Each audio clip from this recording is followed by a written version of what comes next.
Kaduda-duda talaga ito. Panoorin muna natin to. Ito po ng alas 3, bumaba po siya, nagpaiwan sa akin. Bago po naman iwan, nakaupo po siya doon sa may bato. Tapos sabi niya, balikan ko na lang siya. Pagbalik ko po siguro 1 hour, nakita ko, binalikan ko, wala na po dito. Hindi ko naman alam naman ganun po ang mangyayari. Nung bumibiyahe po kayo, wala po siyang Wala naman po siyang kinukwento sa akin na ano. Kung mayroon siyang problema, wala naman po kinukwento sa akin. Wala. Grabe. Sige, panoorin muna natin yung buod kasi putol kasi yan eh. Ito may binuod ang Rappler dito. Tingnan natin at ng gobyerno in relation to the flood control scandal. So kung gabi, December 18 to 19, na pumasok po yung balita na nakitang walang malay itong si Cabral sa Benguet, sa Tuba, Benguet. At matapos lang ang ilang oras ay kinumpirma na rin ng mga otoridad na siya ay nasawi o namatay sa Tuba, Benguet. So according po sa narration, according sa report ng local police at ni Baguio City Mayor Benjamin Magalong, ang nangyari po ay, kung alam niyo po, ito pong si Yuse Cabral ay originally taga Quezon City. Pero ang tanong dito, bakit siya napunta sa Baguio? So papunta po sila, paakyat po sila ng Baguio City. Kasama ang kanyang driver nitong Thursday, December 18. Tapos, ang dami niyang pwedeng kasama. Pero bakit dalawa lang sila? Kaya may something talaga ito, no? Kasi nagpakita ngayon yung kanyang asawa at yung kanyang mga anak. Kung nagpakita naman, andyan naman pala ang asawa, andyan din yung anak. Ang nakapagtataka, bakit siya lang at yung driver? according sa kanyang driver, habang papaakyat po sila, ay nagsabi itong si Yuse Cabral na gusto niyang bumaba at magpa-drop off along Cannon Road po. Ngayon, bumaba sila, tapos habang nasa Cannon Road sila, ay sinita sila ng polis. Kaya, So, tignan natin yung sinasabi nilang ito. Ayan, ito yun eh. Dito yun eh. Bumaba daw sila dito, Cannon Road. Para, ano yung sabi? Ano gagawin daw nila? ang nangyari, pagkatapos silang sitahin ng polis, sabi ng driver ay bumalik itong si Yuse Cabral. Sinita daw ng pulis. Do you think may police during that time? I mean, nakaupo ka dito, ganun. Ito, malaya ka na, open to public naman to na magstay ka dito eh. Mag-park ka lang saglit dito. Ayan, although walang space dito para tumambay eh. So, nakapagtataka na sinabi na sinita daw sila ng police when in fact, wala namang lugar o post ng police dito. Wala namang katao-tao dito. Oh, sige, tingnan natin. Sa kanyang sasakyan, tapos pumunta sila sa Baguio City. Kumain sila at nag-check-in. So, yung unang ganap, dumaan muna sila doon. So, from QC or from baba, makyat sila ng Cannon Road, nag-stop over sila doon, and then sinita daw ng pulis. Sinita ng pulis, kaya umalis sila, tumuloy sila sa Baguio. So from that Cannon Road, Camp 5 I believe, it's about 45 minutes or 40 minutes ang layo niya doon sa city proper. Sa hotel. Tapos tinanong din kamusta si Yuse Cabral during yung pakikipag-usap niya sa mga tao, sa staff ng hotel. In high spirits pa daw itong si Yuse Cabral. Ngayon, yun ang puntahan nila, yung hotel. Anong hotel yon? Kasi kailangan talaga, kung talagang may masusing investigasyon dito, puntahan nila yung lugar, puntahan nila yung hotel, kung talagang naka-check-in sila doon, kung ano yung merong mga something, mga circumstances doon na kung merong kaduda-duda o wala, bakit hindi man lang pinuntahan yung hotel? around 2 p.m. ay inutusan ulit daw ni Cabral 2 p.m. 2 p.m. Nadalhin siya ulit ng driver niya sa along Cannon Road. Pero itong si Cabral, sinabi niya yung driver niya na iwanan na lang siya doon kasi nga napagalitan na sila earlier. So ito So, bumalik sila, no? Kung titignan natin yung mapa. Ayan, kung tignan natin yung mapa, asan ba yan? Okay. Balikan natin yung mapa na sinasabi nila. Cannon Road, Tuba, Benguet. Okay. So, ayan po. Ganyan yung layo niya sa Baguio. Ito po yung city proper. Makikita ninyo. Yan po. So that's about,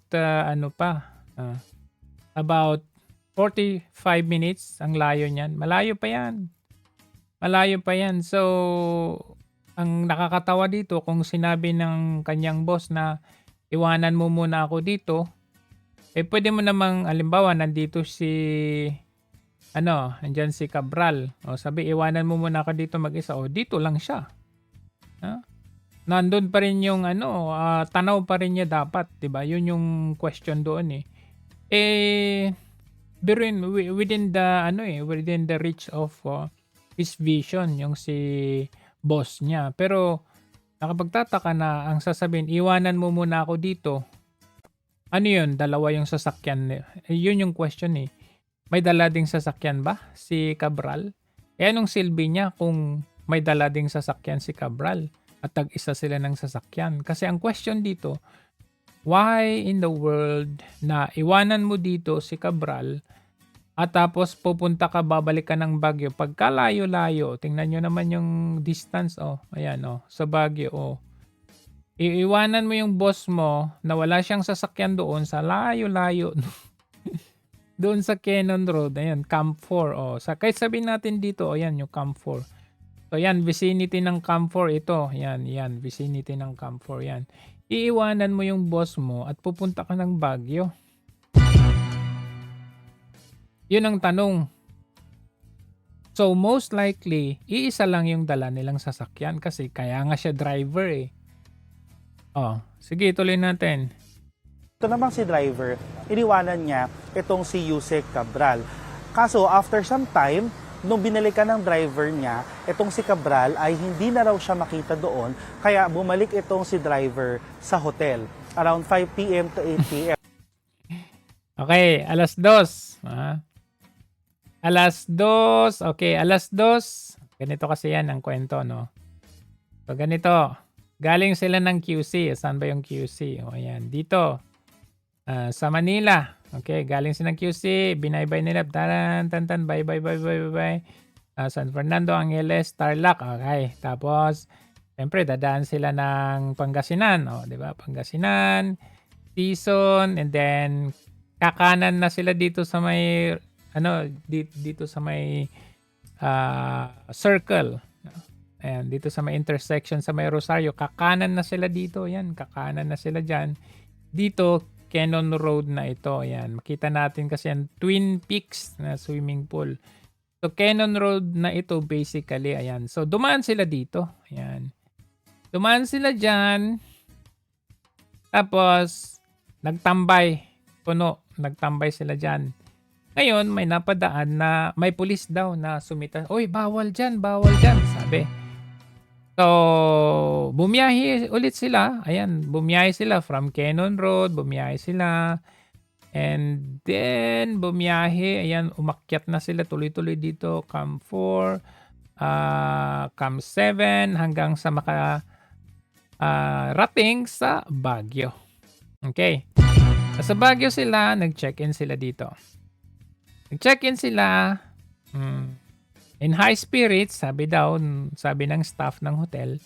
Tapos nag-request si Cabral na balik tayo doon. Balik tayo doon sa lugar na yun. So, bumiyahe ulit sila dito. Bumiyahe pabalik baba for another 45 minutes. Bumalik dito. Tapos, tumambay dito si si Cabral.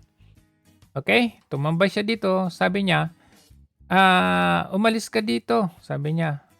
Balikan mo na lang ako, sabi niya. So, itong si ang pangalan nito? Cardo Hernandez. Ang driver, si Cardo Hernandez, bumalik ulit ng Baguio. So, bumiyahe ulit. Biyahe ulit. Parang nakakatawa to. Bumiyahe ulit, balik ng hotel. O yan, balik ng hotel. Ay, dito. Sabi niya, wala si ano dito. Wala si ano. Akala niya bumalik na daw. Kasi punta daw siya sa hotel kasi akala niya bumalik na. Ang tanong, iisa lang naman yung sasakyan. Paano siya babalik? Iniwan mo nga dito, di ba? So, around alas 3, ayan, alas 3, bumalik ulit siya doon. Biyahe ulit. Biyahe. Oh, grabing balikan to ah. biyahe. Pumunta ang Cannon Road. Pumunta siya ulit dito. Yan. Hindi niya makita. Alas 5, hindi niya makita. Hindi niya makita dito. Ayan. Hindi niya makita. Ngayon, nagtaka siya. Saan ba yun? And then, bumalik ulit ng Baguio. Bumalik ng Baguio. Nag-report sa, ewan ko kung sa Tuba Police Station ba siya nag-report o sa Baguio. Bumalik. Tapos bumalik ng hotel. Chinek daw doon. Baka bumalik ng hotel na si Boss Amo. Ang nakapagtataka, di ba isa lang yung sasakyan? Tapos wala daw sa hotel. Kaya, nagtawag na ng pulis, pumunta daw sila dito, pumunta siya, yan.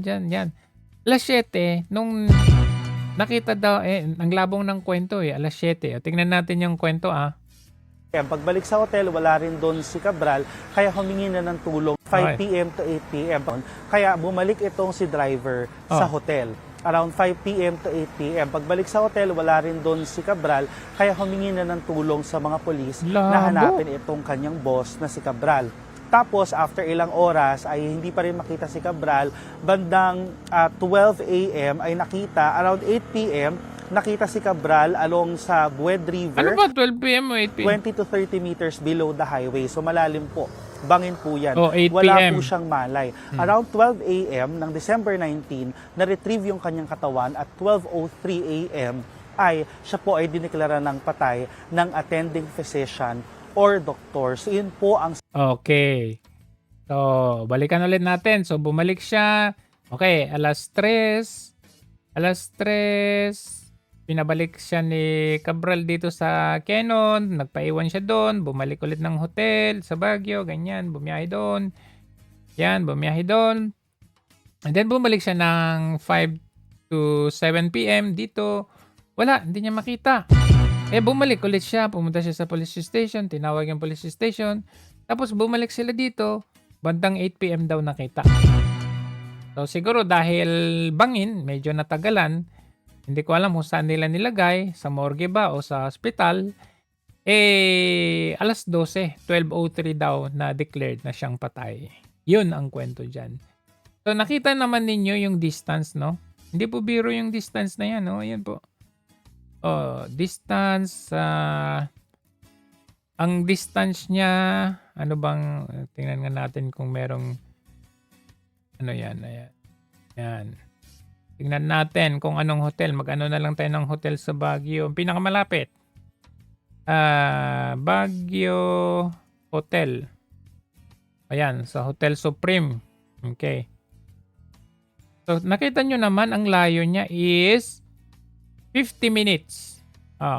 Driving is 50 minutes. Nakita nyo? Yan po. Yan, 50 minutes pag driving. So, malayo po yan. Iiwanan mo na lang basta-basta yung boss mo dyan. Medyo questionable po yan. Hindi po katanggap-tanggap yan.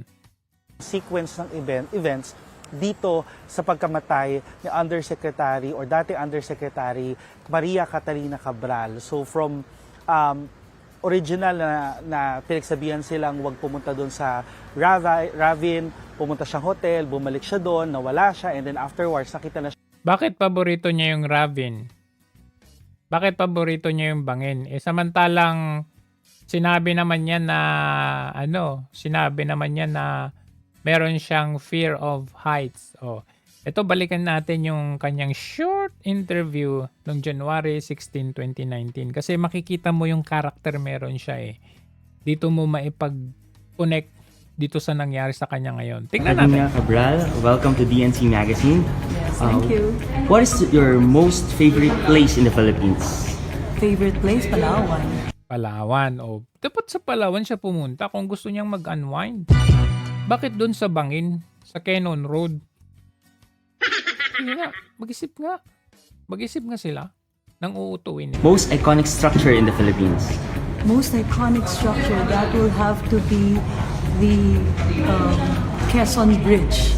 What is a structure that best represents design and construction in the Philippines? Well, at this point, no, there's really no landmark to describe the Philippines. That's why we want to build more landmarks. Biggest phobia? Oh, heights. Height. Bakit siya pabalik-balik doon sa Bangin? Kung meron siyang fear of heights, kung gusto man niyang magpakamatay, kumuha na lang siya ng baril. O kung hindi man, doon sa kondo niya sa QC. Napakadali. Mas mataas pa yun, sure ball na yun. Pero yung pupunta ka pa, bibiyahe ka pa ng Baguio, dadaan ka doon sa Quezon. Di ba? Kasi kung magpapakamatay ka, mag-isa mo na lang. Ba't ka pa magsasama ng driver? Just like yung nangyari kay Angelo Reyes, yung dati, yung panahon ni Gloria. Diba, ang ginawa, binisita nila yung puntod ng kanyang nanay. And then, sabi niya doon sa kanyang pamilya, aasawa ba yun o ano? Mauna na kayong umuwi, sabi niya. O yun, mag-isa niya. And then, binaril niya ang kanyang sarili. Pero ito, dadayo ka sa Baguio. Dadayo ka, tapos sa Quezon Road. Parang may something. Minamagnet ba siya dun sa Bangin na yun? The mere fact na sinabi siya na meron siyang fear of heights. Oh, there's a lot. There's, hundreds ways to die. There are hundreds of ways to die. Tapos yung fear pa niya, I mean, 'di ba, yung very unlikely na ganung mode ang pipiliin niyang pagkamatay. Or kung meron mang siyang fear of heights, pwede rin naman natatalon siya. Pero dadayo ka sa Baguio, tapos yung taas nung tatalunan mo is about 5 floors, may posibilidad na mabubuhay ka noon. Sabi nila, lasog-lasog daw eh. Hindi mo maintindihan kung lasog-lasog na yan. Hindi mamukhaan. Bakit? Ang unang report nila found unconscious. Hindi tugma. Most favorite place in your house? Bedroom. What is the first thing you notice about someone? The eyes. Favorite book of all time? The Bible. What country have you always wanted to visit? Italy. Italy. But you've been there, man? Yes. Best vacation spot? Paris. What other profession you consider yourself getting into? Journalist. Actress that you want to play your role if your life will be adapted into a movie? Isa Calzado. Best thing you learned from your parents? Work hard. What is your biggest regret, man? Nothing. Okay. Wala. Strong person ang implication niya. Wala siyang regret kasi ibig sabihin kung ano man ang kinakaharap niya ngayon, wala siyang pagsisisi kasi accountable siya doon, responsibilidad niya yun. So, babase tayo dyan, wala sa karakter niya yung magpapakamatay. How would you describe yourself in 3 words? Workaholic. Kaholic. Sensitive. And a strong woman. Strong woman. Galing mismo sa kanya yun. So, unlikely talaga. What is a must-have thing on your bag? My phone. My phone. And Phone niya, must-thing. Nakapagtataka na wala yung phone. Okay, nandyan yung phone niya. Pero, yun ang nakapagtataka, no? Kung must-thing sa kanya ang cellphone, ibig sabihin, active siya sa kanyang cellphone. ibig sabihin marami siyang kinakausap.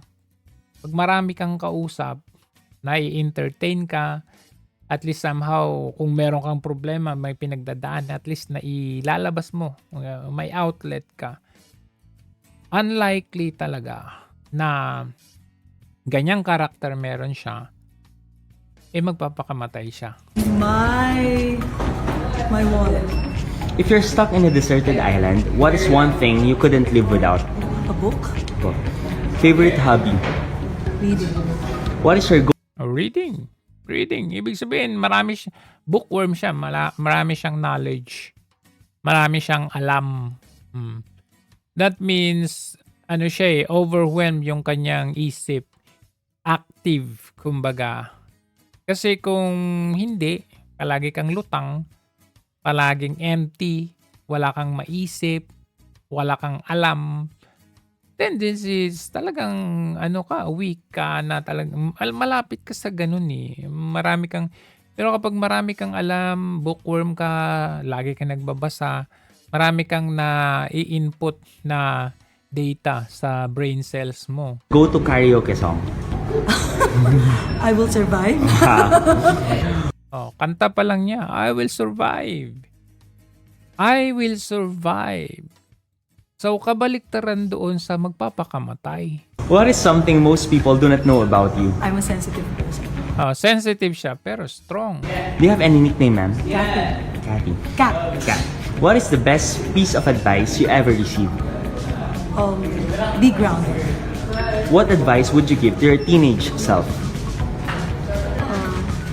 Never regret anything that you do. And what would you think your Never regret. 16-year-old self will tell you right now? You've done well. Now, right or left? Right. Diamonds or pearl? Diamonds. Favorite TV show? How to get away with murder. How to get away with murder. Akalain nyo ba naman coincidental ba yan? Favorite movie? How to get away with murder. Of all times, The Notebook. If you have one superpower, what would it be? Read the minds of people.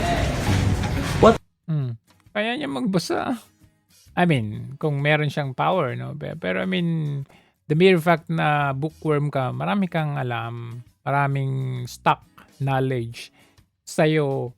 And maybe isa dyan is yung psychology book ang binabasa niya. So, alam niya paano niya, control the mind of the people by reading them. What are you most excited about in life right now? To get my children on their career goals. Family woman siya. Unlikely talaga na magpapakamatay siya kasi tignan nyo, to get my children on their career goals. So kung ganun, bakit niya iiwanan basta-basta ang kanyang mga, kumbaga pinagtrabahuan niya, pinaghirapan niya, including pangungurakot, no? Para mabuhay niya ang kanyang mga anak. Only to just jump out there? Imposible yun. Imposible yun. Di ibig sabihin, sinayang niya yung mga ninakaw nila. Yun ang tanong.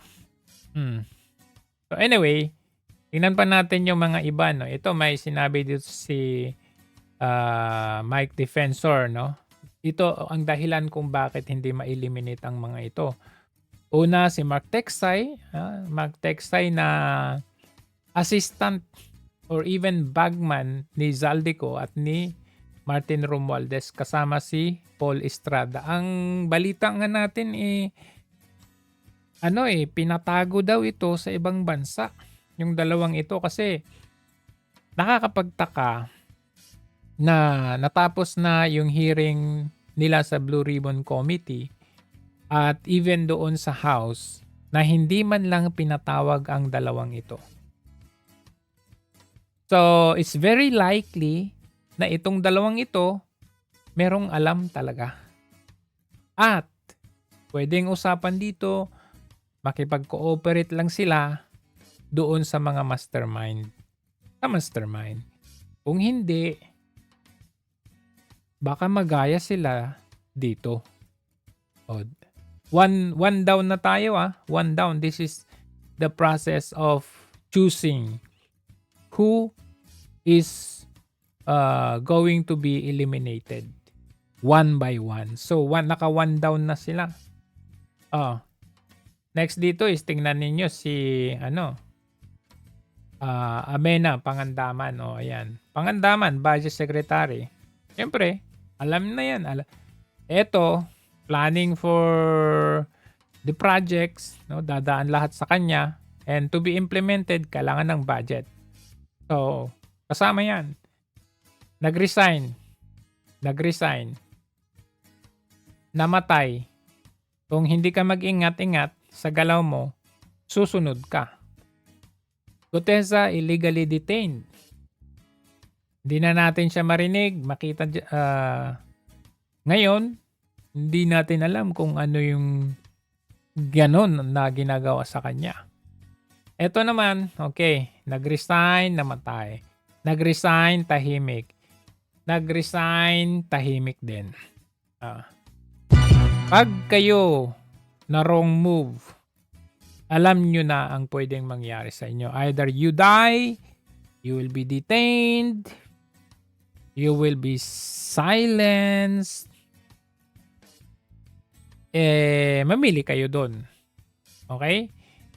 So, anyway, ito, yung pamilya nung si Cabral ay pinili, nag-waive sila na ma-autopsy. That's very questionable, sa totoo lang. Kasi, parang ngayon ko lang nakita, or nakakita na mismong pamilya ang nagde-decline na ma-autopsy. So, while the consent from the next of kin or sa pamilya ay kailangang dinggin ang kanilang side sa autopsy, hindi naman daw required, na hindi na it is not required if the death is under so depende raw 'yun kahit ayaw daw ng pamilya kung ito ay medyo kaduda-duda at mandated by law. Violent death cannot be determined. So, nasa otoridad pa rin daw yon na i-autopsy. Pero nakita natin, yung pamilya mismo, galit na galit. Ayaw ng pamilya. Kaya, very big question yan. Bakit ayaw ng pamilya? Patuloy na pinapalaga ng pamilya ni dating Undersecretary Catalina Cabral ang utos na i-autopsy muna ang sinasabing bangkay nito. Gusto na nila itong maiuwi, kaya nagka-tensyon kanina. Sabay giit na naniniwala silang walang foul play sa nangyari. Live mula sa Baguio City, nakatutok si Bea Pinap. Bea? May aksidente ang pagkakahulog ni dating DPWH Undersecretary Catalina Cabral sa bangin sa Tuba, Benguet. Ito ang paniniwala ng kanyang pamilya kaya hindi na nila nais pang ipa-autopsy ang bangkay nito. Di ba kayo magtataka? I mean, pamilya nyo yan, asawa mo yan, at alam mo na may fear of heights yung asawa o yung nanay ninyo. Ngayon, hindi kayo magdududa, hindi kayo magtataka na bakit siya nandoon sa bangin kung meron naman siyang fear of heights. Question mark. So bilang pamilya, you would question na imposible po na maaksidente siya dyan kasi unang-una, never siyang aapak sa bangin na yan. Kasi may takot po siya sa height. So, kung ako yung pamilya, ako yung asawa, ako yung anak, magdududa talaga ako. And I will demand autopsy. Pero kabaliktaran dito sa pamilya, saan ka nakakita na mismong pamilya ang galit pa? Tingnan nyo, galit pa eh. Nagkainitan sa punerarya sa Baguio City kung nasaan ang labi ni resigned Public Works and Highways Undersecretary Catalina Cabral. Halos magmakaawa na kasi ang asawa ni Cabral na maiuwi na nila sa Metro Manila ang bangkay nito. Kami na yung anak ko, tsaka yung ako na mismo nagsasabi, asawa ko yan. Nanay nila yan. Ba't ano pa gusto nila i-prove? Maghanap sila ng ibang tao? Ang hiling ng pamilya ni Cabral, mapabilis na Galit to. ang proseso ng pag-uwi sa labi. Hindi pa rin daw kasi napipirmahan ang death certificate nito. Pero sa sulat ng Justice Department Bakit? Nagmamadali ka? sa NBI ngayong araw, iniutos nitong i-autopsy si Cabral sa lalong madaling panahon dahil sa mga anilay kaduda-dudang pangyayari kaugnay ng pagkamatay niya. Giit ng asawa ni Cabral, hindi nila bibigyan ng basbas na ma-autopsy ito. Siguro, karapatan na namin na nagbigay na kami ng waiver. Nagdudusa na kami, tapos ito mga ramdaman mo, pahirapan ka pa. Baliktad, no? Yung mga pamilya sumisigaw ng autopsy. Yung mga pamilya sumisigaw, lalo na pag may, may yung mga inside job o third party. Basta yung kaduda-duda. Ikaw mismo ng pamilya, magdidemand ka eh. Gusto ko ng, halimbawa, may autopsy report pa yung police, no? Gusto mo pa ng second opinion, second autopsy, kasi medyo duda ka dun sa just like what happened dun kay Jovelyn Galliano, yung dyan sa may Palawan, yung hindi na mahanap hanggang ngayon. Sabi nila, meron silang DNA na inautopsy nila, tapos yun na raw yung mga labi ni Jovelyn Galliano. Pero ang gusto ng bayan at gusto ng pamilya, second autopsy, kasi medyo duda sila dun eh. Pero dito, baliktad, siya pa ang galit na karapatan namin to. Ayaw naming ma-autopsy. Kumbinsido na kami na na-aksidente siya. Kumbinsido kami. At alam ko na may fear of heights. Kumbinsido ako. Di ba? Baliktad. Kilala ng anak ko, kaya bigay kami ng waiver. Ano pa gusto nilang punto? Na para patunayan. Yun lang gusto namin. Magpapasko. Makasama man lang namin makasama ko lang, asawa ko yung Pasko. Pinag-aaralan na ng Philippine National Police ang mga susunod nilang hakbang matapos makakuha rin ng direktibang i-autopsy ang bangkay mula naman sa Department of the Interior and Local Government o DILG.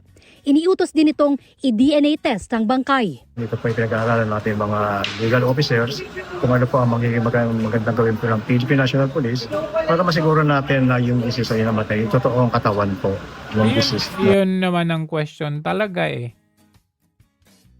Ito lang dyan pa lang sa pag-retrieve ng kanyang body, pwede naman eh.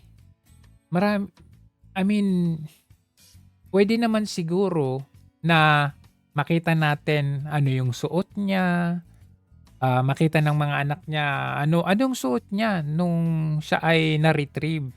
Kung meron bang siyang relo, yung paborito niyang relo, paborito niyang damit, mga suot niyang sapatos, tsinelas, sandals, kwintas, sing-sing. At siguro kung hindi naman napuruan yung mukha, at least makita natin. Pero the mere fact na ang nakita lang natin yung nakatakip na body bag,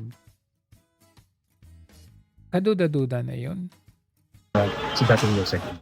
Pumanaw ang dating Undersecretary matapos pero balita pumanaw na eh. Kaliwat kanan yung balita ng media na alam yun. na sila in unison, uniform ang kanilang balita.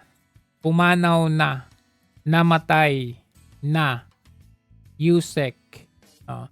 So, hindi pa natin napuprove na siya yan. Pero yung campaign nila na balita, pumanaw na si Yusek Cabral.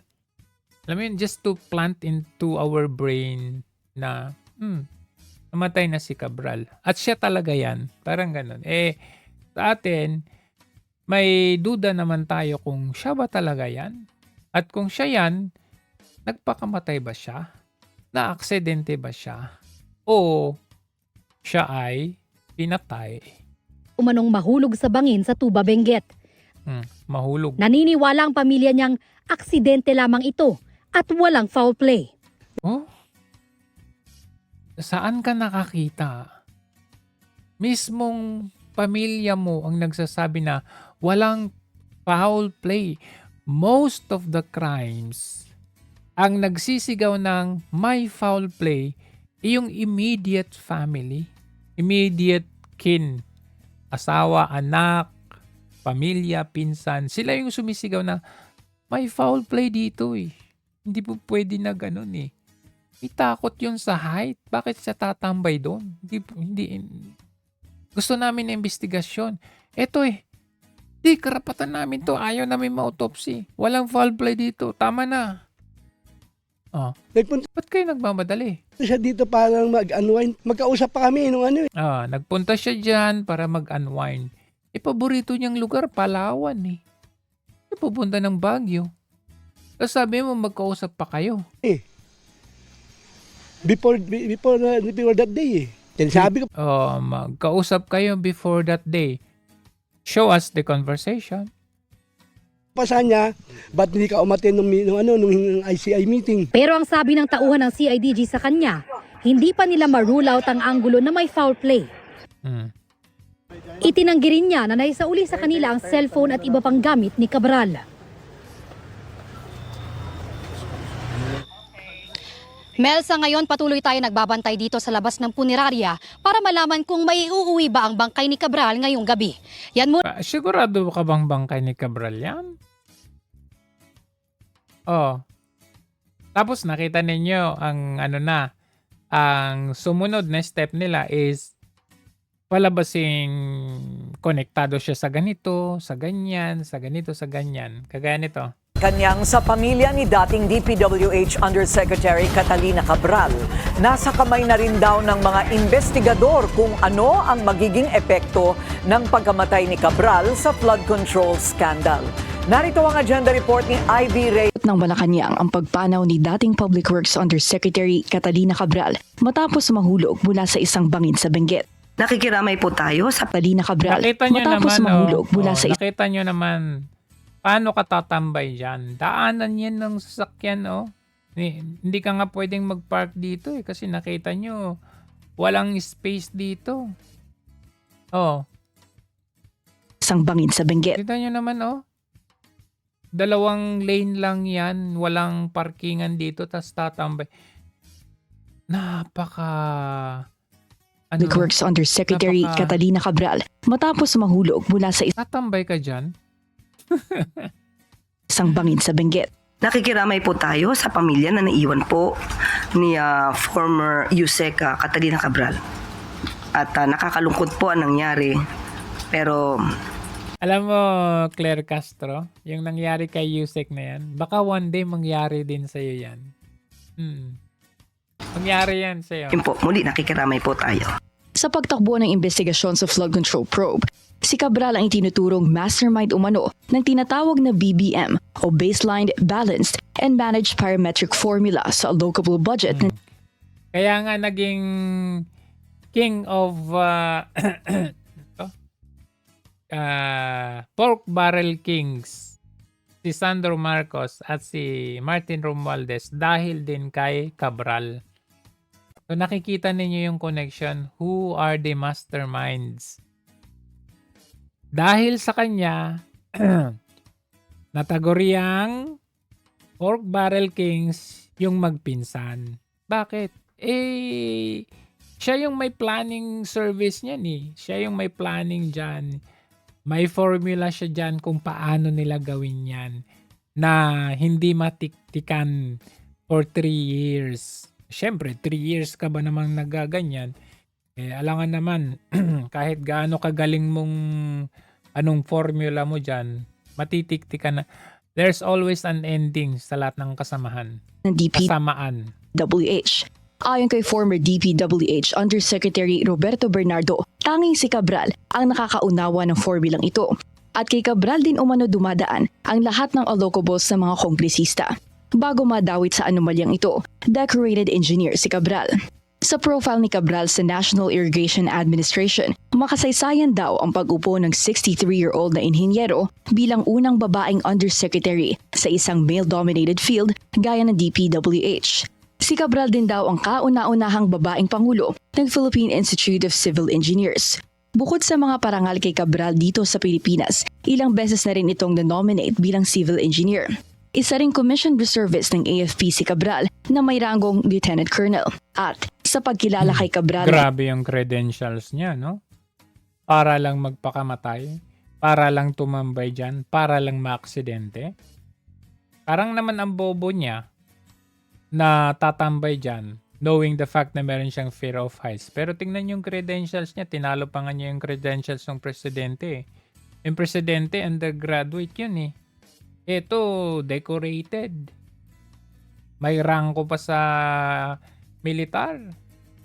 iba't ibang organisasyon, ibinahagi ni Cabral ang impormasyong ito tungkol sa kanya. Biggest phobia? Heights. Sa report ng pulis, nahulog umano si Cabral sa kahabaan ng Cannon Road sa Tuba, Benguet at namataang wala ng malay 20 to 30 meters down. Sa patuloy na paghahalughog ng Billionaire News Channel, siniyasat namin ang umano'y relasyon ni Cabral sa isang dating managing officer ng construction company na Spider One Construction. Di ba? Ganyan ang gagawin nila. Ginanyan nga nila yung mga taong ilalaglag nila yan. Gagawa na nila yan ng nung po-formulahin nila yan ng istorya. Yan, wala na si Jose Cabral. Lahat ng ibato nila sa kanya, wala na kasi hindi naman niya madepensaan yung sarili niya. So, ganun ang gagawin nila. I-assassinate nila lahat. Totoo man yan o hindi. Wala na rin siya di ba?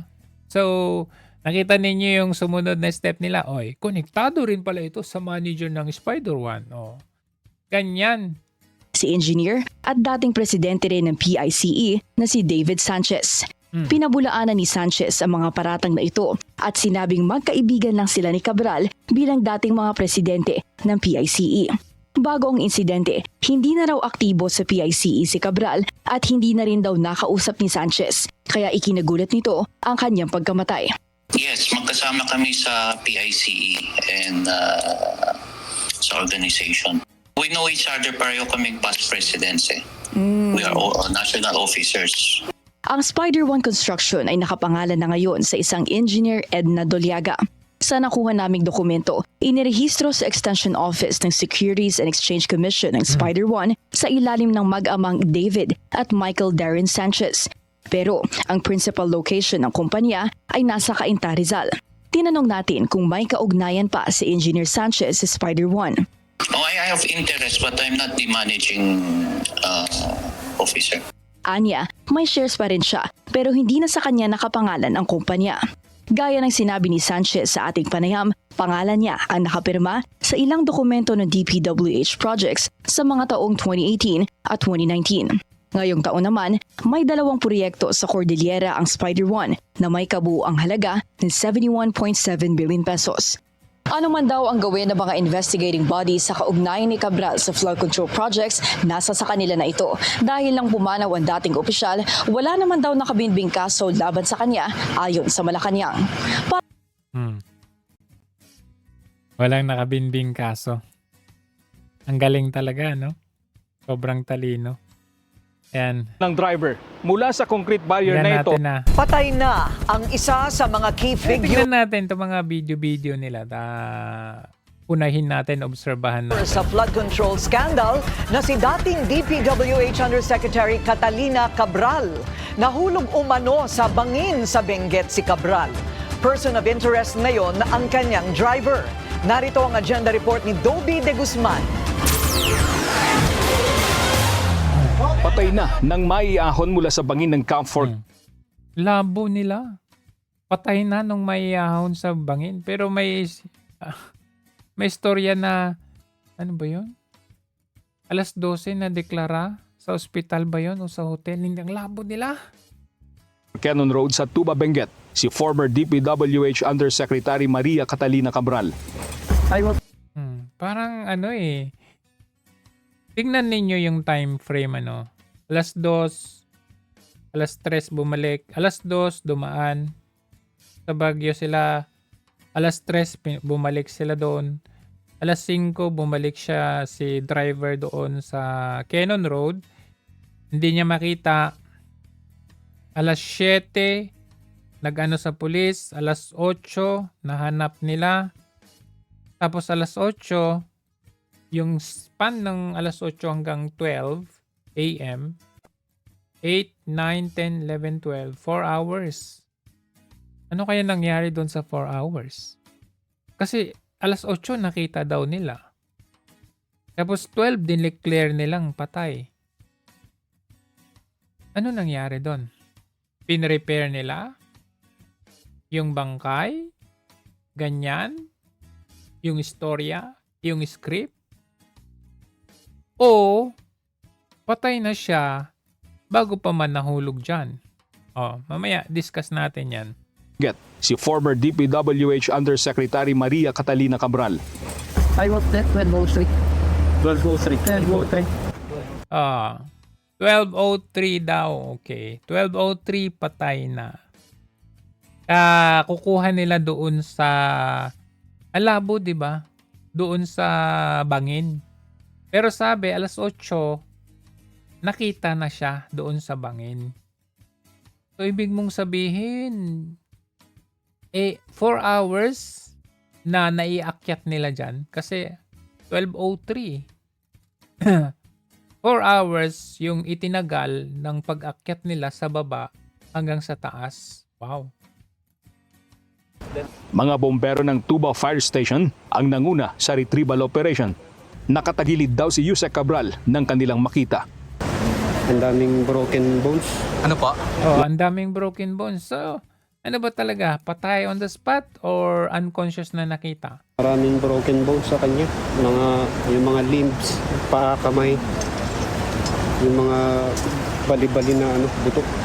Ayon sa driver ni Yusek Cabral na si Ricardo Hernandez, alas 2 ng madaling araw nitong December 18, mula sa bahay ni Cabral sa Tatalon, Quezon City, bumiyahe sila paakyat ng Baguio.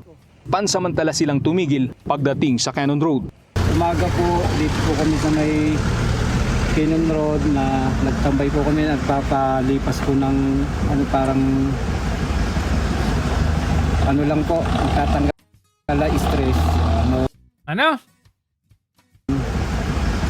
Nagtambay po kami, nagpapalipas po kami sa may Cannon Road na nagtambay po kami, nagpapalipas po ng parang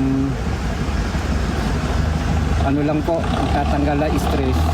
Nagtambay daw sila sa Cannon Road, pantanggal stress. Ano yun? Stargazing ba kayo dyan? Walang iya yan. Ang hirap talaga paniwalaan. Ang daming anggulo dito pero one thing is for sure, hindi siya nagpakamatay. One thing is for sure, hindi to aksidente or nadulas lang. So tatakbo dito yung mga i-roll out natin yung nagpakamatay. I-roll out natin yung, kasi magpapakamatay ka, dadayo ka pa dyan. Magpapakamatay ka, strong person ka. Yung anak mo, iniisip mo, magpapakamatay ka. Tapos i-roll out din natin yung aksidente kasi hindi ka tatambay dyan meron kang fear of heights. Tapos pinalis po kami ng mga pulis kasi bawal po rito, accident po yung lugar. So doon na rin na po kami ng Baguio, kumain, tapos check-in. Check-in. Ilang rooms ang chinek-in nyo? Anong setup? Kasi, ano yun pumunta from QC, pumunta ng Baguio, dumaan ng Cannon, tambay doon, tapos pinaalis ng pulis, pumunta ng Baguio, nag-check-in. Anong hotel? Anong setup? Anong plano? Saan ang punta sa Baguio? Those are the key informations that we need to know. Ito kulang-kulang And why the hell, galing na kayo doon, pinaalis kayo ng pulis, why the hell, nababalik siya doon at magpapaiwan siya ng mag-isa. At ikaw naman, na ikaw ay isang driver and perhaps even bodyguard, hindi mo basta-basta iiwan yan mag-isa. Babae yan. Alam mo sigurong may fear of heights yan. Tapos iiwan mo. Walang sasakyan. The distance from that Camp 4 Cannon Road is about 50 minutes away doon sa Baguio. So, pinabayaan mo ba to? O yung kwento mo ay kwentong invento, ay kwentong kriminal? Kasi hindi mo iiwan basta-basta yung tao. Not to mention, boss mo yan. Kailangan mong protektahan yan. Not to mention, your boss is controversial due to the involvement doon sa multi-billion flood control issue.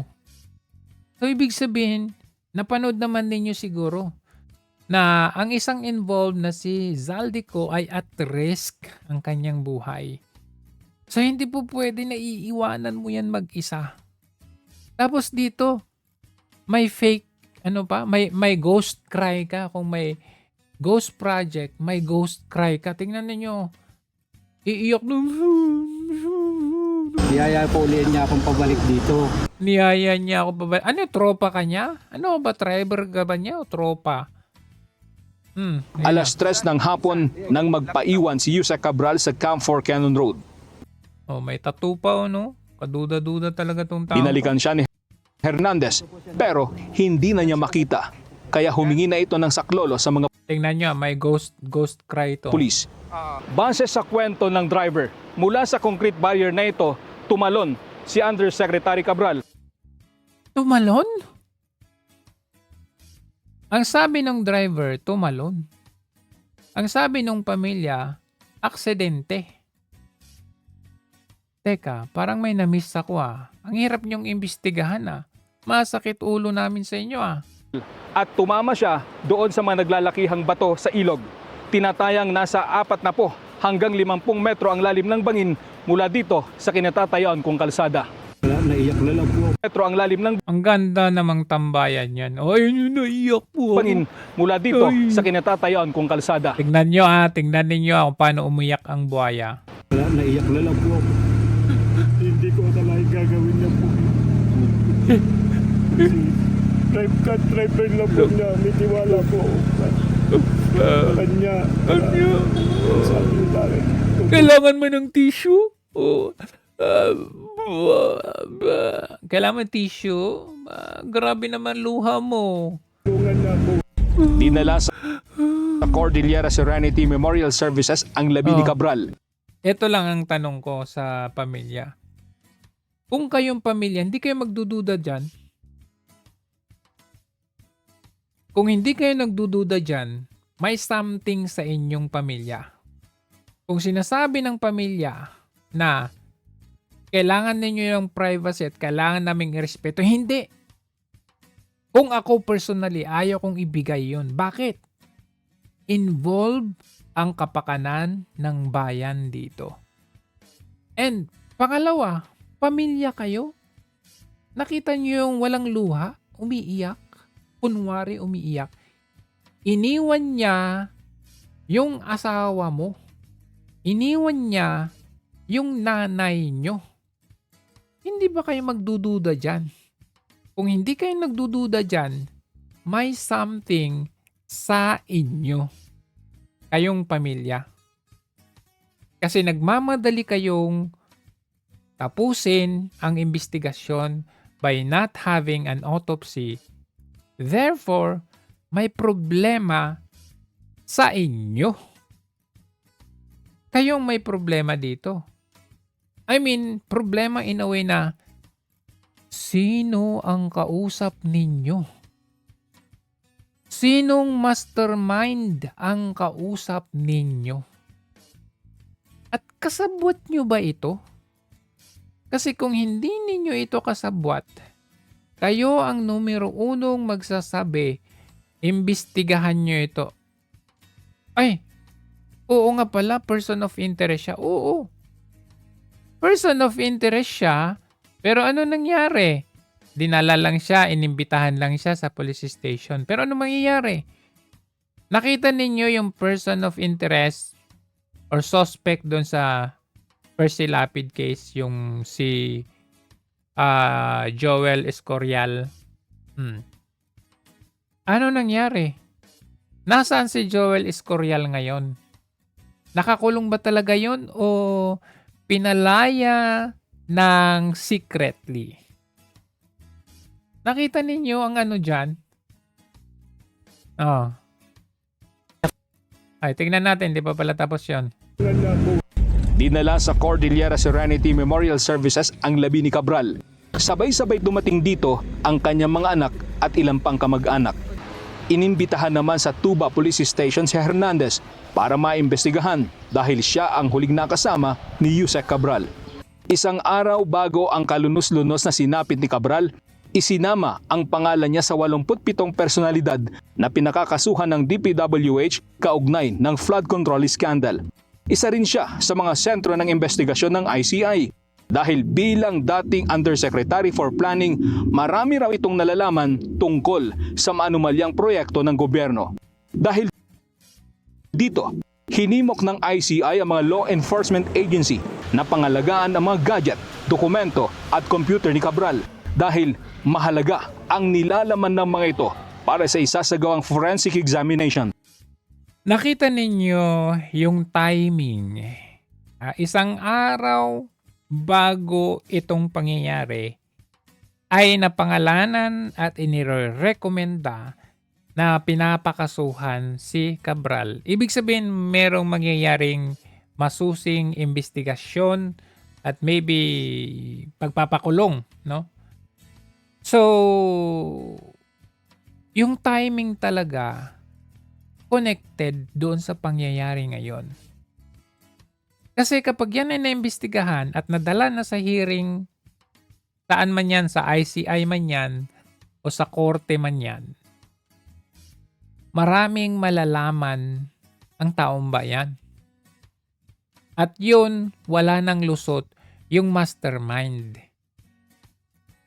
Kaya kung nakita ninyo yung timing a day before, of course, syempre, ICI findings. Nandyan, findings na yan, it includes yung findings nung andyan pa si Babes Singson. So, ayan, pinakakasuhan. Kagaya ngayon, pinakakasuhan daw sila Martin Romualdez, si Ko ba yun o si Go ba yun? May tatlong pinapakasuhan ngayon. Pero, baka mamaya, kunwari lang nila yan.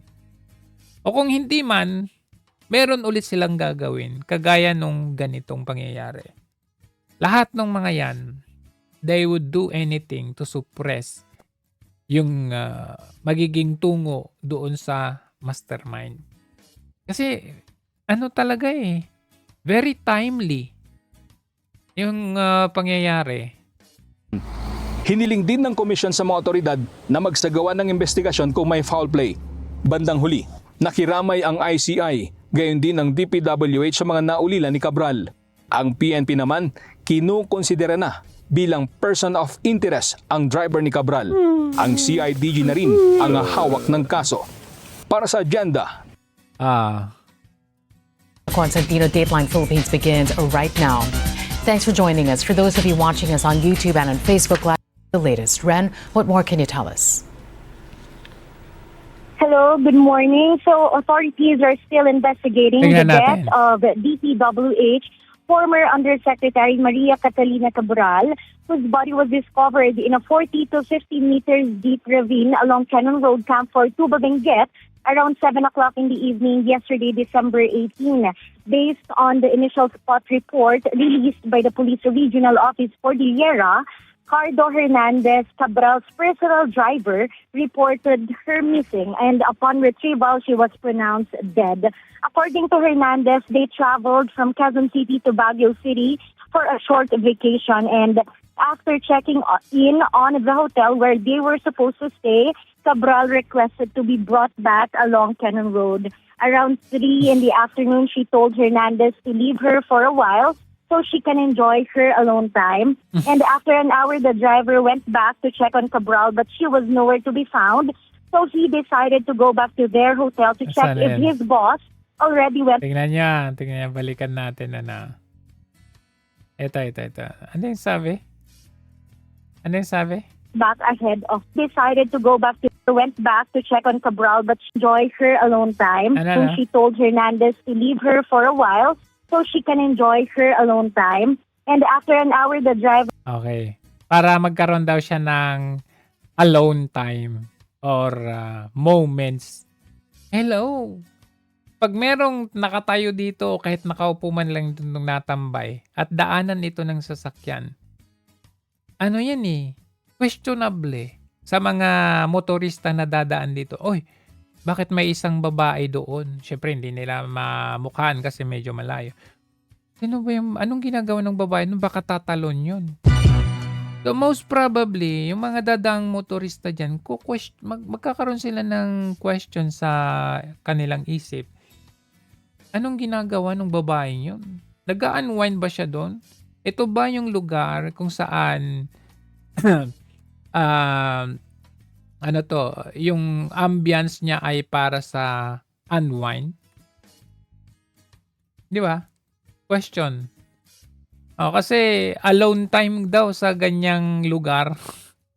went back to check on Cabral but she was nowhere to be found. So, wala talaga. Medyo na to. Basta nakuha ko management system, nandyan yung PCMA, nandyan yung MYPS. Tahan kayong dalawa, congressman. Opo.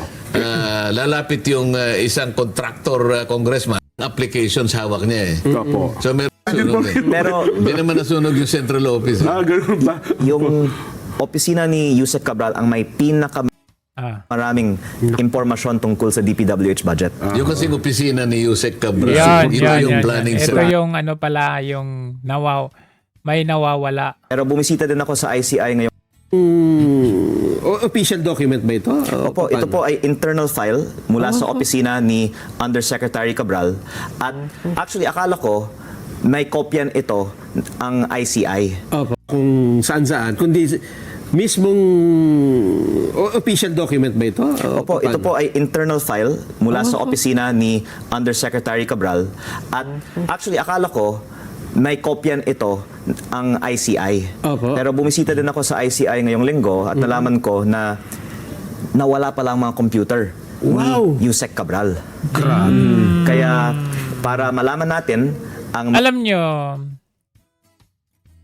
one way to kill para malusutan nila yung record na hawak ni Cabral, patayin talaga siya. Kasi kahit sabihin na natin na nawawala yung computer, nakuha nila yun. Do you think walang kopya?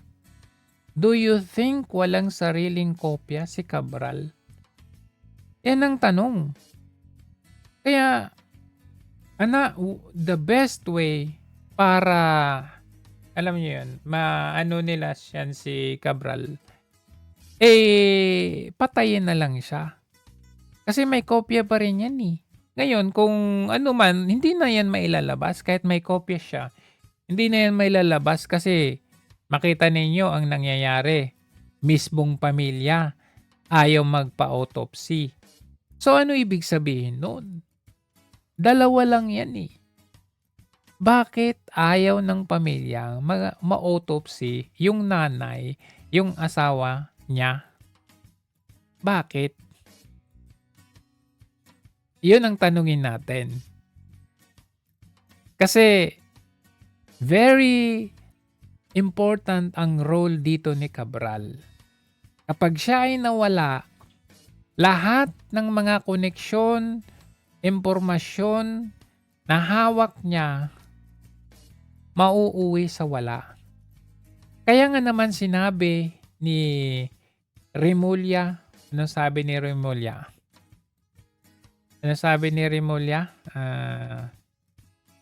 Nasaan na yun? Ito. She is still undergoing autopsy and a DNA test to make sure that it's really her. Okay. Sabi niya, she's still going autopsy and a DNA test. Baka daw budol-budol. Pero alam ko na ang mangyayari dyan. Siyempre, sa autopsy at saka sa DNA test, kasi hawak nila yung medico-legal o yung mag-autopsy niya, Hawak nila. Nangyari yan kay Jovelyn Galieno. Sino pa ba? Basta nangyari yan sa mga kaya nilang i-ano yan, palabasin na, oo, DNA ito. 99.9999% DNA ito ni Cabral. Autopsy, may sugat siya sa ganito. Ibig sabihin, nahulog siya, nadulas. Walang pahid ng binugbog o sinaksak o binaril, walang sinyales. Galos sa pagkahulog, nadulas, kaya namatay. Ganun ang gagawin nila. Sasabihin nila, just because you're dead ay hindi na magpapatuloy ang investigasyon. Magpapatuloy pa rin. Tama ka. Bakit? Magpapatuloy ang investigasyon, pero dahil namatay yung key evidence, doon nila i-divert sa ibang tao yung investigasyon. So, ibig sabihin, kung yung key evidence ni Cabral ay magtuturo sa mastermind, sa totoong mastermind, ngayon dahil wala na siya, ngayon pwede na nilang mag-U-turn, i-divert na doon sa taong gusto nilang gawan ng kasalanan. Nakita nyo naman kagaya niya Madriaga, ni hindi wala siyang rangko sa AFP, pero nag-PSG daw siya. Naging yun, security guard daw, naging presidential security guard daw ni PRRD. Wala siyang rangko, hindi siya kilala. Tapos siya daw ang inutusan na ganito doon sa Oplan double barrel, magagawa ng pangangampanya para kay VP Sara. Hindi man siya kilala ng mga taong nasa paligid ni VP Sara at ng mga Duterte. So gagawin nilang lahat yan. Sasabihin pa nila, key information, key evidence ito doon sa ICC sa Dahig. So, ganyan ang ginagawa nila. Tuloy pa rin ang investigasyon, pero ang ilalabas nilang suspect ay hindi ang mga totoong mastermind dyan sa taas, kundi mga Duterte. Ganun naman talaga ang gagawin nila. Kasi kung titignan nga, tingnan nyo man, very unlikely yung mapa, layo-layo. Tatambay siya dyan, tas pababalikin niya ng Baguio yung tao. Sinong pinagloloko, di ba? Layo-layo niyan. So, ayan. Anyway, hanggang, foul play? Undersecretary Catalina dudang ilang mambabata sa pagkamatay ni dating DPWH Undersecretary Catalina Cabral. Baka raw may foul play. Live mula sa Batasang Pambansa, nangunguna sa balita si News 5 House Correspondent Marian Enriquez. Marian, bakit sa tingin ng ilang mga congressman ay may foul play dito sa isyong ito?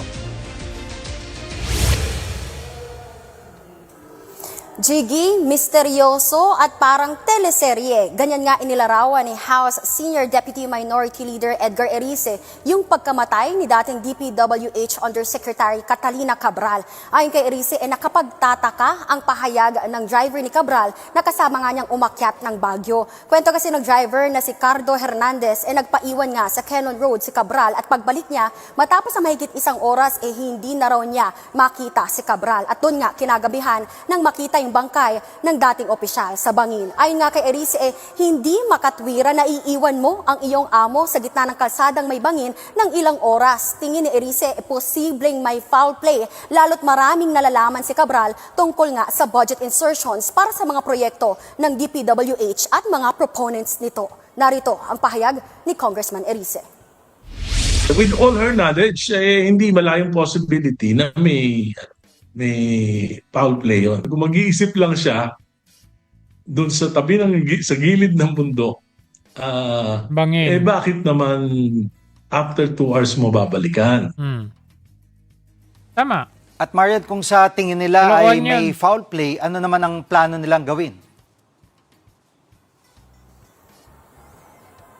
Yes, Jiggy, plano nga ni Congressman Erice na maghain ng resolusyon sa Lunes para nga paimbestigahan sa Kamara itong pagkamatay ni Cabral. Sisilipin daw nila kung may kinalaman ito sa maanumalyang flood control projects. Pero para kay Bicol Saro Party List Representative Terry Ridon, mainam din kung hintayin muna yung investigasyon ng mga otoridad bago nga magbigay ng mga haka-haka. Sabi naman ni Akbayan Party List Representative Percy Sandanya, nag-iwan ng maraming tanong ang pagkamatay ni Cabral. Panawagan niya, i-secure ang lahat ng digital records ni Cabral na may kinalaman sa mga proyekto ng DPWH. Pakinggan natin ang pahayag ni Akbayan Party List Representative Sandanya. Abs! Wala na pakinggan yan. Tumimik ka na. Di, pasintabi sa mga kumakain. Ano naman to? Jiggy. At Marian, ano ang reaction? Kamatay ni Cabral, baka nga raw ang mangyari si Cabral ang iturong mastermind. Jiggy. At Marian, ano ang sabi niya? Si Cabral. The death of Cabral can benefit a lot of people. Needless to state, it adversely impacts to a large degree the ongoing flood control investigation because now everything might be pinned on Cabral as the mastermind. Pwede. Sabi kasi nila patuloy pa rin yung investigasyon kahit wala na si Cabral. So pwede nilang ituro si Cabral na mastermind. Hindi may defend ni Cabral ang sarili niya dahil patay na siya. Ang iturong mastermind. Jiggy. At Marian, ano ang reaksyon ng mga senador na nakaharap ni Yusek Cabral sa Senate hearing noon kaugnay ng flood control scam? Jiggy, ay nga kay Senate President Tito Soto, mabigat yung pagkawala ni Cabral, lalo't marami siyang nalalaman sa kalakaran nga ng DPWH. Umaasa lang daw si Soto na may napag-iwanan si Cabral ng mga dokumento kaugnay nga sa flood control projects. Sabi naman ni Senate Blue Ribbon Committee Chairman at Senate President Pro Tempore Ping Lacson, tragic at unfortunate ang pagkamatay ni Cabral. Malaki raw sana yung maitutulong ni Cabral para maisiwalat ang korupsyon sa flood control projects. Actually, nakausap daw noon ni Lacson itong si Cabral at tingin niya gusto nitong makipagtulungan sa investigasyon pero tila raw may matinding pressure kay Cabral na hindi nila maipaliwanag. Yan muna ang latest sa Kongreso. Balik sa'yo, Jiggy. Yan ang ulat ni Mark. Sige, pag-usapan natin. May mga senaryo kasi dito. Tignan natin yung mga possible senaryo. Scenario 1 is niyaya niya yung driver niya. Pumunta sila ng Baguio. Nakita niya siguro yung bangin, parang ito yung fear niya, fear of heights niya. Pero parang nakita niya na perfect spot yon para siya ay magpakamatay or tumalon. Yung fear niya, yun din ang kanyang pinili upang ang pamamaraan para upang kitilin ang kanyang sarili. Kahit yun yung kanyang fear. So, tumambay sila doon, sinita ng pulis. Okay, sabihin na natin sinita ng pulis. Kaya umalis sila, pumunta ng Baguio. Pagpunta ng Baguio, sabi niya, naisip ko, ang ganda doon . Kahit itong hotel na to, pwede na rin akong tumalon sa hotel na ito. Pero gusto ko yun, parang ganda ng spot na yun. Okay, halika. Driver, Jonel. Halika, Jonel. Let's go there. Bumalik siya doon. Balik ka doon sa hotel. Saka mo na lang ako balikan. Tumalon. Okay? Scenario number 1. Which I highly doubt yung scenario 1 na yan. Kasi it's very unlikely na of all ways to die, yung pang tumalon o yung fear mo pa ang gagawin mo. If yun yung fear mo, hindi mo yun gagawin kasi fear mo ngayon di ba? Kung yun yung fear mo, you might as well choose another way. Like, siguro pull a trigger on your head or yung pinaka the best pull a trigger, put a bullet in your brain. The best yun. So it's very unlikely na gagawin niya yon. Pangalawa, ano siya strong siya. Meron siyang goal at pangarap para sa kanyang anak. Pangatlo, pinag-ipunan niya yon. Pinaghirapan niya. Decorated, intelligent. Tapos, mag-e-end lang siya doon. Alam naman natin sa Pilipinas ang mga politiko, mga buhaya, wala namang hiya talaga ang mga yan Walang hiya yung mga yan. Hindi kasi kagaya sa ibang bansa na kapag ganyan, magre-resign sila with all their hearts. Magre-resign sila at sila po ay magiging accountable. Makukulong pa rin sila. Pero sa atin, magre-resign nga sila, pero yung resign nila, meron silang agreement doon sa sa gobyerno. So, that resignation, kasi sabi natin, di ba, resign. Nag-resign nga sila. Pero yung resignation nila, hindi naman sila, wala naman accountability. So, parang umiwas lang sila. Umalis lang sila doon sa gusot na ginawa nila. Wala na tayong habol sa kanila. So walang walang dignity doon sa resignation na ginagawa nila. So unlikely yun, very unlikely, makakapalang mukha ng mga yan Scenario number 2 is diba, sabi na aksidente or aksidenteng nahulog. Tinawag yung driver niya, bumiyahe sila, dalawa lang sila, napadaan sila. Uy, ang ganda ng ilog. Balik ka muna. Balik tayo. Tapos may biglang dumating na pulis. Tinitan sila. Kaya bumalik sila ng Baguio. Check-in. Sabi ni Cabral, uy, parang ang ganda ng ilog doon Yung tubig, madumi, pero maganda. Gusto ko yun. Balik tayo doon. Bumalik sila. Ngayon, sabi niya, balik ka na doon sa balikan mo na, gusto kong mapag-isa. Tapos kasi ang gandang panoorin tong tubig na madumi. Nadulas. Ayun. Mag-isa niya Ba nakakatawa lang kasi imposible din yun kasi may mga motoristang dumadaan dyan Daanan yan ng kalsada kasi yan na two-way yan, walang parkingan. So, unlikely talaga yung aksidente na yan. Pero, ni-roll out ng pamilya na aksidente. Kumbaga, accepted na nila yun So, yung scenario 1 at scenario 2, imposible. Imposible yan. Yung pakamatay at aksidente, imposible yan. Scenario 3 na tayo. Tinawag yung driver niya, dalawa lang sila. Halika, tara Baguio. Unwind. Okay. Unwind. Siguro ganun nga, sabi. Tapos, si driver, may kakuntsaba. May nakausap yan. Siyempre, sino ang kakausapin mo? Yung pinakamalapit, di ba? Ang pinakamalapit mo na lagi mong kasama is driver mo.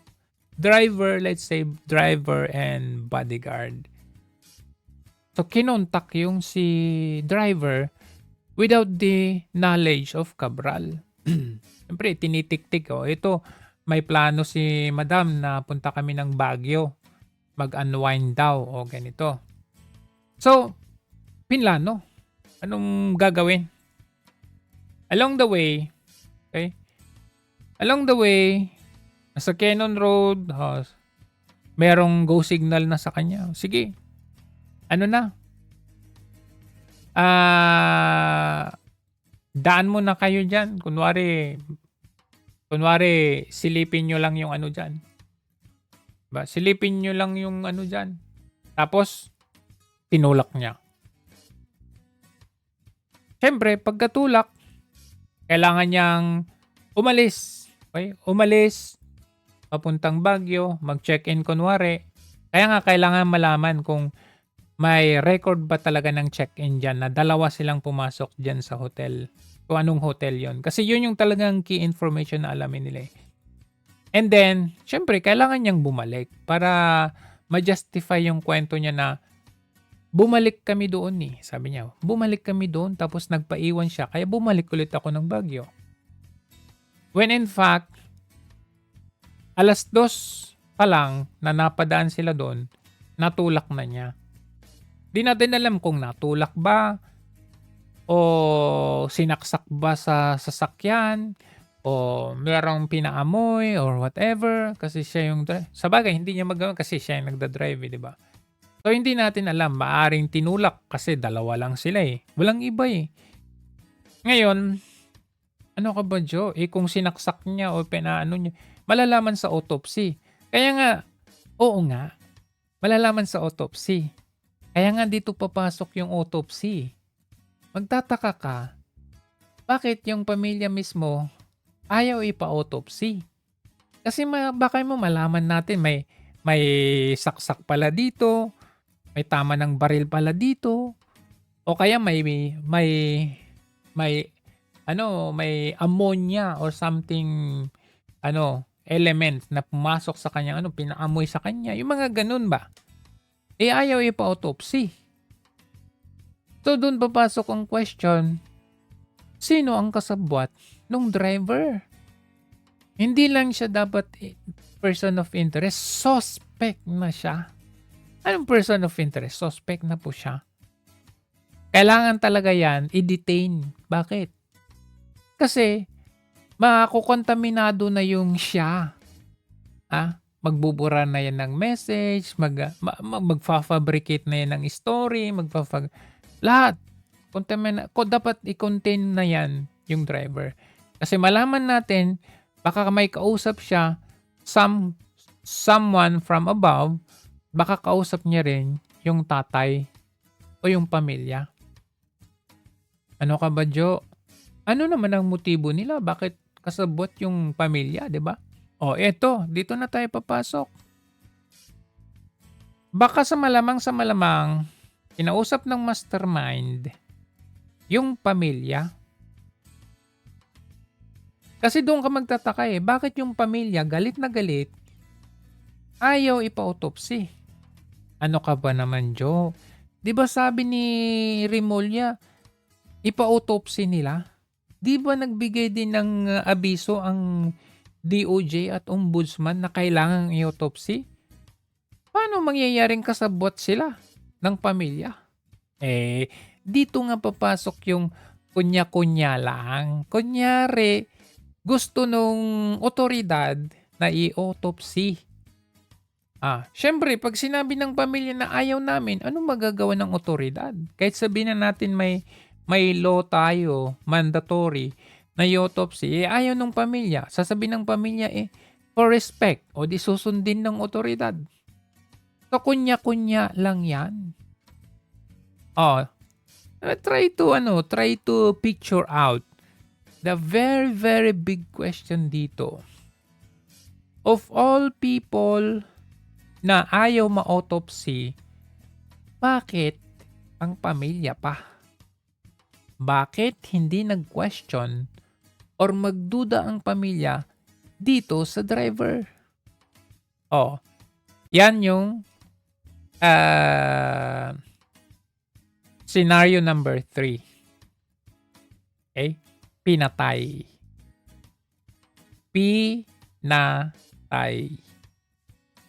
Kasama ang masterminds. Siyempre, sa pamilya, we don't know if binayaran at may kasamang pananakot. Okay na. Sa inyo na lahat yung maiiwan ng iyong asawa. Umayon lang kayo sa amin. Pwede yun. Kaya hindi ito hindi ito libelous. Ito ay senaryo na ini-establish natin. Kasi kung talaga sila, puntahan nila yung hotel. Imbestigahan yung hotel. May check-in ba nangyari? Puntahan nila yung lugar. Tignan nila yung sabi nila, may pulis na nanita. O, sino yung pulis na nanita? Tanungin din nila, mag-checkpoint sila dyan, yung mga motorista dyan kung meron ba silang napansin at maaari ho lamang na kontakin ang kapulisyahan at i-report kung meron silang napansin na may babae dyan na nagtambay. Diba? I mean, yan yung mga otomatikong galaw sana ng ating otoridad. Pero bakit parang tila baga iba ang nangyayari? Scenario number 4. Scenario number 4, tinawag ni Cabral ang driver niya at miniting ang kanyang asawa at anak. Okay? Sabi, kasi ito ang utos sa taas. Umayon lang kayo kung ano ang magiging tungo ng kwento. Pupunta kami ni driver sa Baguio. At dadaan ako ng Cannon Road. Tatambay ako doon. At ako ay madudulas, maaksidente. Ako ay mamamatay. Puno. Don't worry, hindi ako ipapakita. Body bag lang. Okay? Kunwari, yung ating boss, magpapa-autopsy, mag-request ng autopsy sa akin. Kayo naman, mariin yung tutulan. Gawin yung lahat para matutulan yung aking autopsy, ha? Dapat huwag kayong pumayag. At syempre, si boss, yung si mastermind, aayon sa inyo na hindi na ako i-autopsy. Pero, kung ang clamor ng taong bayan, syempre magsisigaw ang taong bayan, kailangan nating i-please din ng taong bayan, di ba? So ikaw, asawa ko, mga anak ko, hayaan nyo na dahil sa sigaw ng bayan, kailangan pagbigyan. So i-autopsy ako. Pero ipapalabas ng mga boss na ako ito. Ako nga confirm 99.999% na ako to. Itong namatay. Don't worry, magkikita din tayo sa ibang bansa. Pagkalabas ko ng ibang bansa, iba na yung mukha ko, iba na yung identity ko. O pwede nyo ako mapunta-puntahan doon. Andun pa rin. Yung mga pinundar ko, marami tayong pera. So, goods tayo. Scenario number 4. Scenario number 5. Okay. Is tinawag ni Cabral ang kanyang asawa, anak, at driver. Usap sila. Kailangan natin ipalabas na ako ay patay. Okay? Gawin nyo yung lahat. Kunwari, ikaw si driver, biyahe tayo puntang Baguio. Kunwari, ako yung kasama mo. Pero hindi na. Ako ay pupunta na ng airport. Medyo ito pero pwede. Tapos, i-report mo na nawawala ako.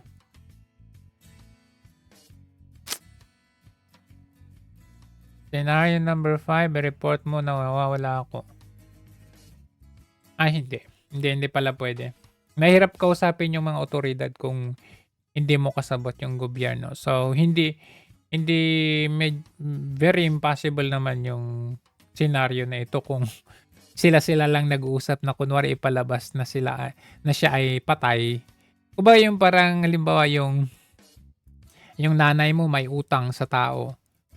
Tapos yung pinagkautangan mo pumunta dun sa bahay nyo, katok ng katok. Ay yung mga anak ang humarap, sasabihin nyo wala yung nanay nyo pero nandun pala siya sa loob. So okay lang yun kasi ang kasabot mo yung mga anak mo within that circle, within that house lang. Pero pag it involves outside the house more than or into a big circle, mahirap yon. Kailangan mo ng katakot-takot na convincing power. So yun lang. Kayo, ano sa palagay nyo? Saang senaryo kayo? Scenario 1, Scenario 2, Scenario 3, at Scenario 4. So Scenario 1 is nagpakamatay. Scenario 2, nadulas na aksidente. Scenario 3 is kausap. Ano yun? Kunwari na